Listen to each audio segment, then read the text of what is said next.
अस्सलाम वालेकुम। Doctor Danish real focus के साथ हाजिर है। मौजूदा सूरत हाल अदम एतमाद तहरीक पाकिस्तान की तारीख़ में नहीं, दुनिया की तारीख़ में ऐसा नहीं हुआ कि अदम एतमाद की तहरीक अपोजिशन हुकूमत के ख़िलाफ़ लाई हो, और हुकूमत जिसका काम है लॉ एंड ऑर्डर सिचुएशन को कंट्रोल करना, आइनी और क़ानूनी तरीक़ेकार को इम्प्लीमेंट करना और साजगार माहौल, अमन व अमान का माहौल, हालात को, सारी ज़िम्मेदारी उनकी है क्योंकि सारे इख्तियारात फोर्सेस उनके पास हैं। लेकिन पाकिस्तान के अंदर जो देखने में आ रहा है वही आ रहा है कि ख़ुद हुकूमत जो है वो law and order situation create कर रही है, धमकियां दे रही है, अदम एतमाद को नाकाम करने के लिए गैर आइनी गैर कानूनी हथकंडों को इस्तेमाल किया जा रहा है, गलत कवानीन की तशरीह की जा रही है और इस तरीके से जो है वो मारने और मरने की धमकी दी जा रही है। बस एक अदम एतमाद की तहरीक है, अपोजिशन लेके आ रही है, आप पार्लियामेंट में उसका मुकाबला करें, जो भी आइनी और कानूनी तरीक़ेकार है उस पर आप आएँ।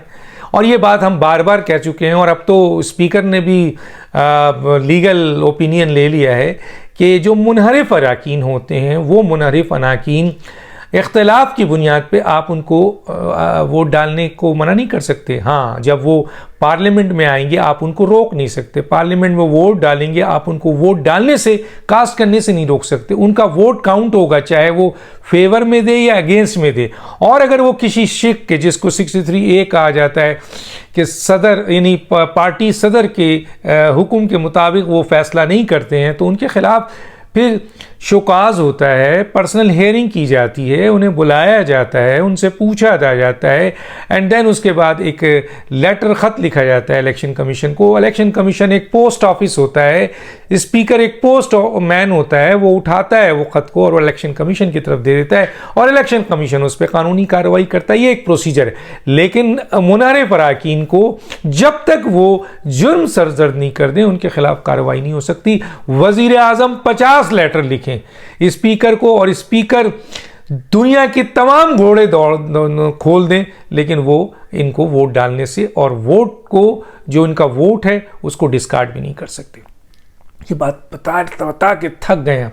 लेकिन इनके चंद जो वज़ीर आज़म को जिन्होंने चंद मुशीरों ने गलत पट्टी पढ़ाई है वो अभी भी ये चीज़ों में लगे हुए हैं। बहरहाल असद, आज मैं न्यूज़ पढ़ रहा था कि जैसे कैसन ने इस पर लीगल ओपिनियन लिया। लीगल ओपिनियन यही है कि आप रोक नहीं सकते, स्पीकर का कोई रोल नहीं है इसमें और उनका वोट काउंट भी होगा। तो चुनांचे इमरान खान साहब को, उनके चंद वज़ीरों को जो इस वक्त भाएँ भाएँ कर रहे हैं, धमकियाँ भी देते हैं और अपोजिशन की टांगे भी पकड़ रहे हैं, अपोजिशन से रिक्वेस्ट कर रहे हैं कि भाई आपको क्या चाहिए, आइए मिल बैठ के बात कर लें।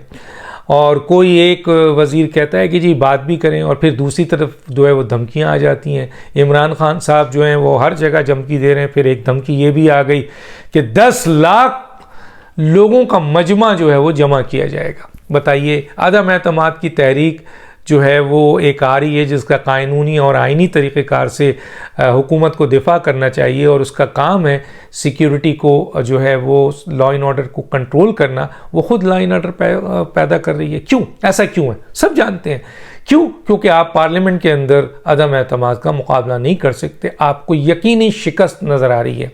हमारी इत्तला के मुताबिक इस वक्त जो काउंटिंग है वो ये है कि हुकूमत के पास 140 प्लस वोट है, सिर्फ 150 नहीं है, 140 प्लस। वो 142 भी हो सकता है, 147 भी हो सकता है। इस वोट है और 172 चाहिए हुकूमत को आपका अपनी अक्सरियत साबित करने के लिए, 172 वोट।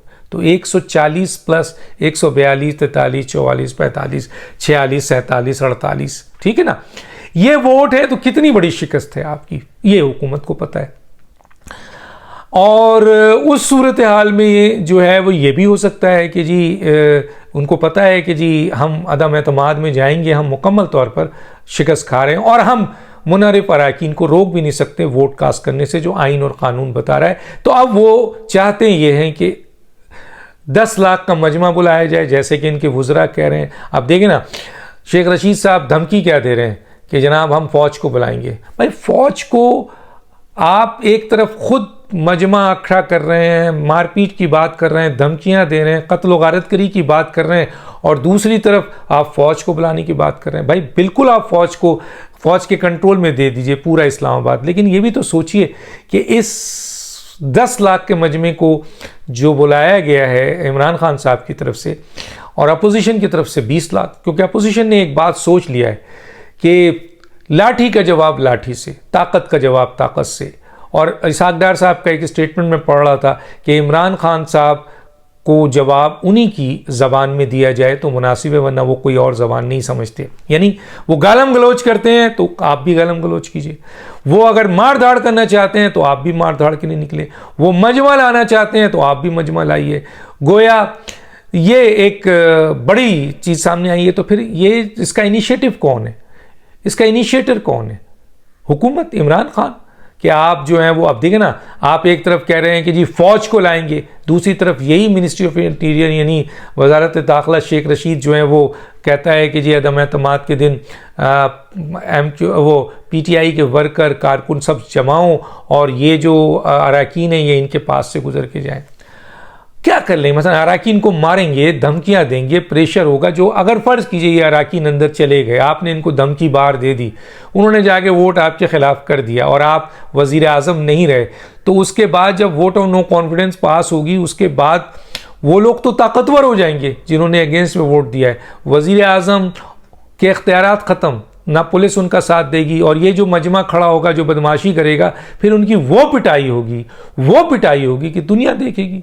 मतलब वही पुलिस वाले जो जाने से पहले तहफ़्फ़ुज़ दे रहे होंगे इन लोगों को, वर्कर को, क्योंकि हुकूमत में PTI है, लेकिन जब वज़ीर आज़म के ख़िलाफ़ अदम एतमाद पास हो जाएगी तो उसके बाद यही पुलिस वाले इस मजमे को घेर के खूब पिटाई कर रहे होंगे कि आप गैर कानूनी, गैर आइनी तरीके से लोगों को धमकियाँ देने आए। तो ये कहाँ का मंतक़ है?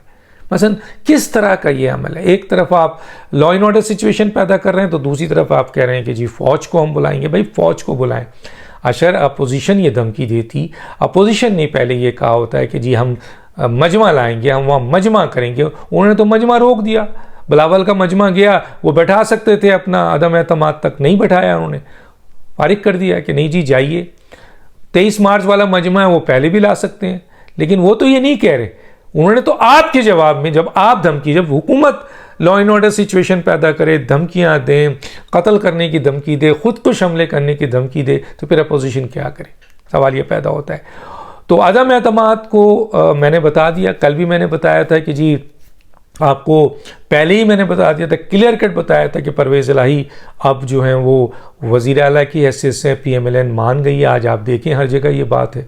दूसरी तरफ ये है कि जनाब अली MQM और PMLQ और बाप के अरकान, फंक्शनल के भी कुछ अरकान जो हैं वो हुकूमत के साथ खड़े होने को तैयार नहीं है। ठीक है जी, ये भी बताया था। और ये भी बताया था कि PTI के 20 अरकान इंटैक्ट हैं, 10 भी राजी हैं, लेकिन 20 इंटैक्ट हैं, 182 अरकान हैं। और ये 182 की फिगर हुकूमत के, ये नहीं, अपोजिशन के पास बहुत मजबूत है। आज मैं आपको फिगर दे रहा हूँ कि हुकूमत के पास 140 प्लस की फिगर है।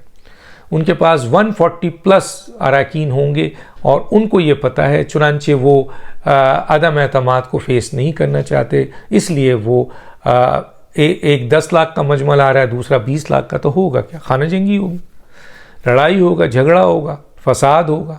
ठीक है ना? ये तो नहीं हो सकता कि आप गैर कानूनी काम करें, गैर आइनी काम करें, आप ऐसे मौके पे जबकि हुकूमत का काम सुलह का है। एक तरफ तो आप सुलह का पैगाम भी भेज रहे हो, अपोजिशन से कह रहे हो कि हम क्या दे सकते हैं, आइए हमारे साथ बैठिए। भाई अपोजिशन सीधे सीधे कह रही है, एक बात कह रही है, अगर आप दे सकते हैं तो दे दीजिए कि इमरान खान साहब असम्बली तो अब तोड़ नहीं सकते, इस्तीफ़ा दें और उसके बाद जो है वो नए इलेक्शन में चले जाएं। इससे आपको फिर किसी को बुलाने की क्या ज़रूरत है?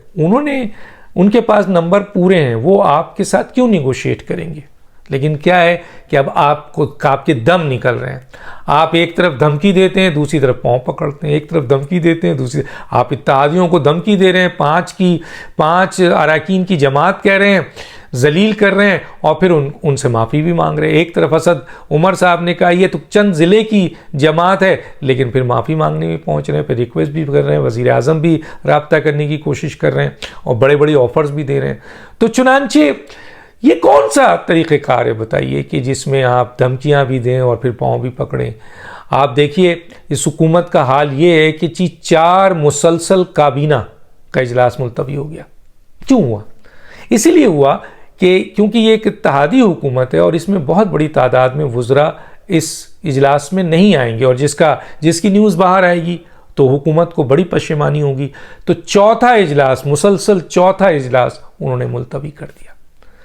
तो गोया अपोजिशन, मुझे उम्मीद है कि आज या कल में अपोजिशन, मुत्तहदा अपोजिशन, PMLQ, MQM वाज़ेह एक ऐलान कर देगी और ये सब कुछ ऐलान हो जाएगा इसमें कि ये कहाँ खड़े हैं, किसके साथ हैं और किस तरीके से वोट डाल रहे हैं, कौन वज़ीर आला होगा, कौन वज़ीर आज़म होगा। और ये फ़ैसला हो चुका है, इसमें कोई प्रॉब्लम नहीं है। प्रॉब्लम है वहाँ जहाँ पर शेख रशीद, और देखिए ना हुकूमत के कौन से वुज़रा इस वक्त सामने हैं। बहुत से लोग तो अपने वो बांध चुके हैं अपना, अब तो हम कहते हैं ECL पे नाम डालें उन लोगों के जिनके ऊपर चार्जेस हैं, उनको भागने नहीं दें। कोई भी शख्स इस मौजूदा हुकूमत का भागने नहीं चाहिए। हालांकि भाग चुके हैं कुछ लोग, लेकिन जो रह गए हैं उनको भागने न दिया जाए। लेकिन इनके साथ इंतकामी कार्रवाई ना करें, लेकिन इनको भागने न दिया जाए। ये चंद दिन हैं, उसके बाद इनका भी एहतसाब बिल्कुल होना चाहिए। अगर आने वाली हुकूमत, चाहे वो PDM की हो, PMLN की हो, किसी की भी हो, अगर मौजूदा इस हुकूमत का एहतसाब मेरिट पे अक्रॉस द बोर्ड नहीं करती है तो अवाम फिर इस हुकूमत का एहतसाब करेगी आइंदा। ये मैं आपको बता रहा हूँ। तो गोया भागने नहीं देना, ECL पे नाम डालें, बिल्कुल डालें ECL पे नाम, किसी को जाए नहीं दें। और जिन लोगों के ऊपर लूटने का, मुल्क को और साजिश करने का और ब्लैकमेल करने का और बहुत सीरियस एलिगेशंस, उनके नाम ECL में डाल देना चाहिए, बिल्कुल डाल देना चाहिए, इस वक्त ज़रूरी है। और दूसरी बात यह है कि आप फ़ौज बुलाएंगे, बिल्कुल फ़ौज आएगी, लेकिन सवाल ये पैदा होता है कि एक अदम एतमाद के लिए पार्लियामेंट में पुरवकार तरीके से, आइनी तरीके से मुकाबला करने के बजाय धौंस धमकी, गुंडागर्दी की हरकत कौन कर रहा है? वो अपोजिशन करती है, लेकिन यहाँ तो हुकूमत कर रही है। और क्यों कर रही है? कि आपको अपनी शिकस्त यकीनी नज़र आ चुकी है। तो दानिश को याद दीजिए। अल्लाह हाफ़िज़।